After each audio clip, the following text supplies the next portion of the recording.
Good evening, ladies and gentlemen. Welcome aboard to Benedict Fly. This is MED 1330 for volunteerism purpose. The commander of this flight is Captain Najib, assisted by First Officer Iqmal, Shahira, Izati, and me Atira as the cabin crew who are also involved in this volunteerism work. Please put your seat upright and ensure that your seat belt is securely fastened. Secure your attention as we are going to explain more about this volunteerism mission. Thank you. Today, we will fly up in the sky on our journey to volunteerism. Firstly, I will start this journey by introducing to you about the meaning of volunteerism, why is it essential, and what do volunteers get beyond volunteerism. Then this journey will be continued by Shahira, who will be discussing about two types of volunteerism, which are disaster and outreach volunteerism. Afterwards, Izzati will share to you about another two types of volunteerism, which are campaign and knowledge volunteerism. Moving on, our commander of this flight, Captain Najib, will guide us to the inside and out of the NGO where we can sign up to volunteer ourselves. Next, Iqmal will further discuss on what other steps to be taken if you want to start our volunteering journey. We'll also entertain you with a video showing why our beloved lecturers and friends volunteer themselves. And last but not least, I will wrap up this journey with some key takeaways. Please sit back and enjoy your ride.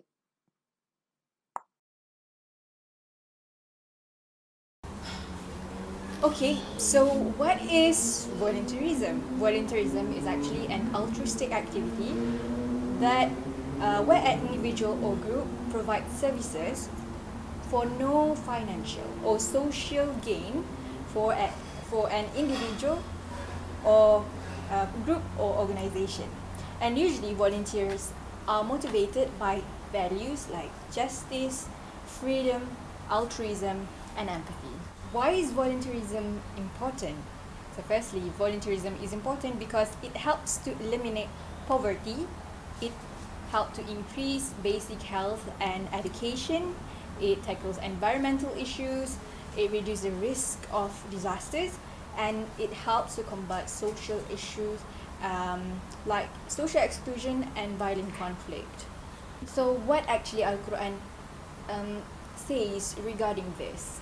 Volunteerism is actually aligned with the principles in Al-Quran because why? Because volunteerism is an act of doing good. For example, in Surah Al-Baqarah, verse 158, Allah said that, and whoever does good willingly, Allah is truly appreciative, all-knowing. So whatever good we do, even in secret or in public, Allah knows it and Allah will reward us. So what actually volunteers get beyond volunteering? Because volunteering seems like an act of continuously giving, but actually it's beyond that. So firstly, it fulfills the sense of purpose. For example, if someone have a sense of purpose to help others, it really fulfills that sense of purpose. And secondly, volunteering yourself is actually really good for your mind and body. Because why? Because when we connect with people, our body releases few hormones like oxytocin, the cuddling hormone, and serotonin, which all are the happy hormone that makes us happy, reduce our blood pressure, and increase our vital health. And thirdly, volunteerism helps us connect with each other. It helps us build and expand our social connection, so we have a lot more friends. Okay, and fourth and lastly, undeniably, volunteering will help you in career advancement. Think about it, because when you volunteer, you actually get experience and knowledge that are so valuable that many other people don't get if they don't go volunteer themselves. Okay, so next we will go and discuss about the different types of volunteerism, which are, the first is disaster volunteerism, outreach volunteerism, campaign, and knowledge. And I'll pass this on to Shahira. Thank you, Atira, for the introduction. Assalamualaikum warahmatullahi wabarakatuh. My name is Nurul Syahira binti Saruddin. Metric number 1818120 will be your second presenter for our very first awesome online seminar. So I will talk about the disaster volunteerism and the outreach volunteerism. Bismillah, let's start out about the disaster volunteerism. So disaster volunteerism is a specific type of volunteerism that happens after a man-made or the natural disaster. This is the definition given by the Institute of Global Resilience. For your information, there are two types of disaster. The first one is the natural disaster. This is the large scale of geological or meteorological event that have the potential to cause such a loss of life or property. For example, tornadoes, flood. Another type of disaster is the disaster made by the human, such as the act of terrorism and the industrial accident. In Malaysia, the National Security Department (NSD) in the Prime Minister's Department is responsibility for the coordination of all activities related to disaster. The National Security Council (NSC) Directive Number 20 was issued to provide the guideline on the management of disaster, including the responsibilities and function of the various agencies under the emergency management system. Under the NSC Directive Number 20, in the policy of management of the disaster management and relief, the social welfare department mechanism can be divided into three stages. The first one is the preparedness stage. We will identify the 5,448 evacuation center. The second one will be the appointment of the manager and committee of the evacuation center. But the third one is the supply of basic food necessities. The last one they will undergo the stimulation of how the mechanism will be occur. The second stage is the response stage, which is the opening of the evacuation center and the registration of victim. And then they will distribute aid to the victim. And then there will be the crisis intervention service and psychological support because they might have trauma. And then they will organize suitable activities. For example, they put the table tennis in quarantine center of COVID-19 patient in Serdang so they can play, which will reduce the stress level. The last one, they will mobilizing department counselor and the volunteers for the better mechanism. The last stage is the restoration stage. They will update and review the list of victims for the recovery process. Then they will undergo the cleaning and community service. And then the third one is the psychological support and do another therapy for victims that have the PTSD. And the last one, they will do the post-mortem meeting to improve the management of cases in the future. So, what do you need to bring during the disaster volunteerism? The first item will be the solar-powered lantern with charging capabilities. This is the multi-use device that is invaluable despite being slightly costly. But this item is very useful during the disaster volunteerism. The second item is durable shoes, not this one or this one. Because there will always be a plenty of physical obstacle along any journey to provide the relief. The third item will be the powered bars or protein bars because this packaging this alternatively will keep you going through the toughest work and fill in the gaps between the sometimes unpredictable meals times. Fourth item will be the basic medication because this will prevent you from wasting time feeling under the weather. And then you also need to bring your cash and IC because there is no ATM there. Lastly, which is very important, is a flexible and open-minded attitude. When a natural disaster hits, we can be sad and few of us can be morally mad. So, in the absence of anger, revenge, or blame, we resort that in us, which will perhaps the most fundamental things. So, what do the disaster volunteers do? The first one, they will search and rescue, especially in the earthquake disaster. Second one, they will provide food for the victim in the evacuation center. Third one, they will comfort the survivor. The fourth one, they will cleaning the debris. And then the fifth one, they will care about the health care of the survivor. These first aid like CPR, search and rescue, CRT, and the ICS. Because according to many studies, in 95% to all of the emergencies, it is the idea of the victim of the bystander who provide the first and immediate assistance of the scene.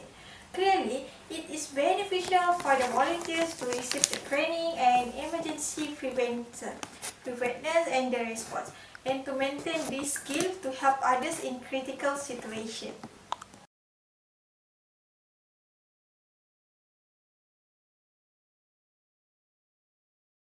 We move to the next part, which is the outreach volunteerism.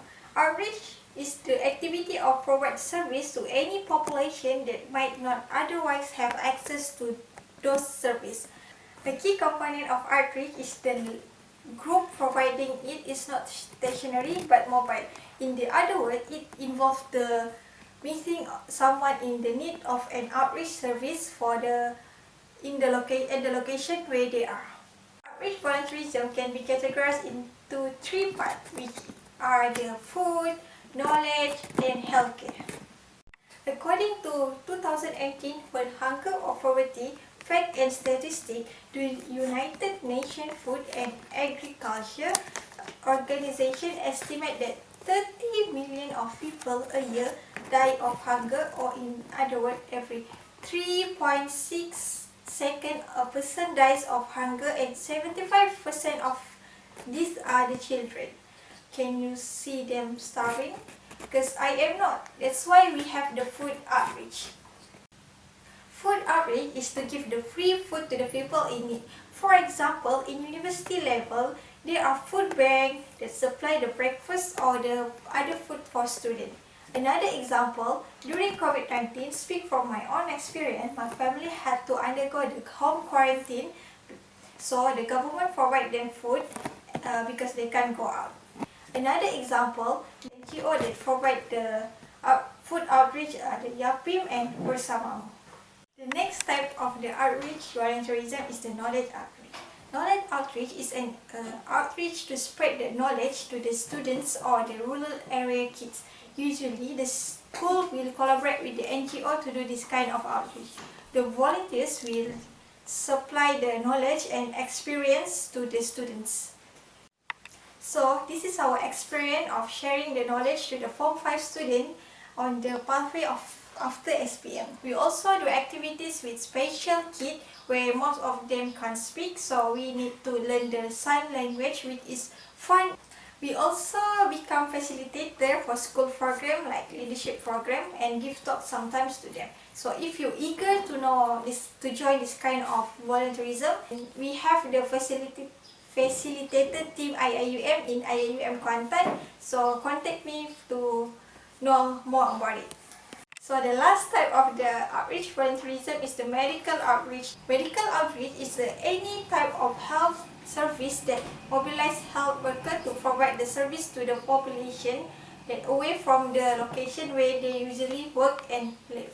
The objective of the medical outreach is to provide basic medical screening and treatment, provide dental treatment, disperse hygiene kit, and to give health education to the society.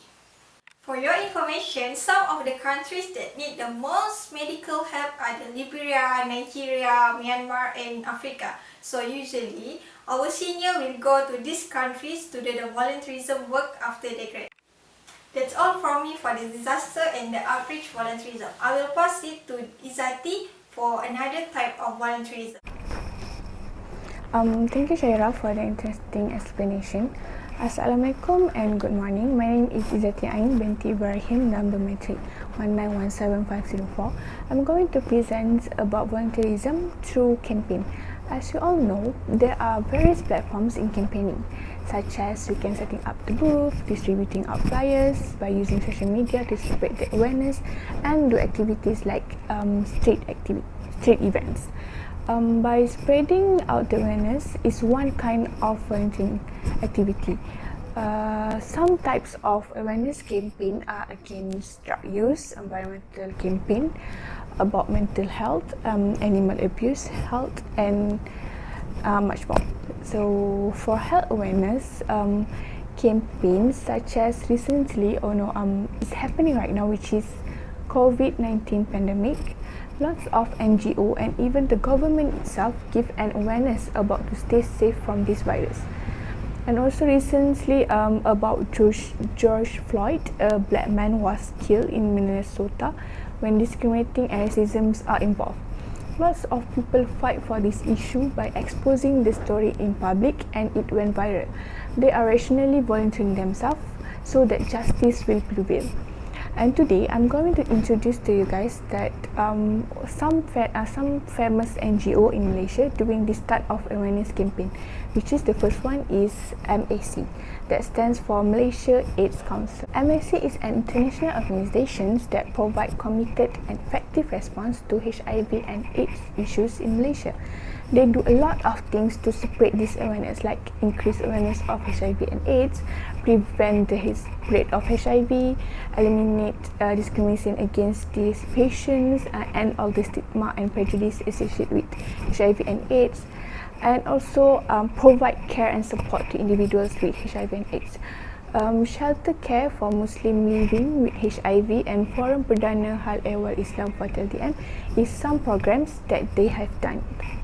Next, non-government organisation is Malaysian National Animal Foundation. The aim of this organisation is to promote a caring Malaysian society through creating awareness and a balanced approach to animal welfare for the well-being of animal and mankind. It is like to generate awareness and responsibility of all residents in Malaysia as part of the policy towards the creation of a caring Malaysian society. And they aim also to disseminate information on animal welfare through various media to the public, schools, community centres and other target groups. They also collect and generate funds to undertake animal welfare projects. Some programs that they being held from this NGO is animal care education, which is they do seminars on responsible pet and ownership, and also spay neuter campaigns. Beside that, another NGO is Suryana Welfare Society Malaysia, which is SWSM. This NGO basically promotes and protects the rights of children through many campaign and proactive programs like Child Safe Initiative, Kid Zones and Safe Zones. And the last NGO that I'm going to present is Hopsits. When I found this NGO, I really amazed with them as they make a campaign and provide access to the highest possible quality of evidence-based palliative care to everyone in need. For the one who didn't know what palliative care means, is a care for the terminally ill and their family, especially that provide by an organized health service. That means they take care of patients that the patient that kinds of doesn't have hope anymore. So I really love the trademarks, which is do not count the days, make the days count. Okay, next I'm gonna tell you guys about volunteerism in knowledge, and of course it have many platforms including social media, advertisements and website. I'm sure that Amelina Bakri is one of the well-known surgeons that we all know. She always volunteering herself in giving some knowledge about medical in her social media. Also not forgetting MedTweetMy and Medical Mythbuster Malaysia, who actively give information in their tweets. Next is through websites. The non-government organisation will take this chance to do their volunteerism to help people in terms of information and knowledge. One website that I really know is Malaysian Medical Gazette. It's one of the websites that spread awareness and health education to members of the public. Since this website is managed by our advisors, which is Dr. Hidayatul, I'm going to say a little information about this website. It was formed under Malaysian Integrated Medical Professional Associations, MIMPA, which is MIMPA, is an informational website featuring news, issues and medical facts written by specialists, doctors and healthcare professionals. This website is made due to large traffic of users unable to differentiate between valid source and unreliable ones. Since nowadays there are a lot of tips they say to prevent this, or these things can cause cancer or something, and there are also the people believe in that news and try by themselves. Like I guess last 2 months when the COVID in a hot topic, there are news that a patient was hospitalized because of food poisoning from ate those things. And of course, most of NGO provide information and readable articles for public consumption. These are typically websites written by real doctors and healthcare professionals to encounter that problems.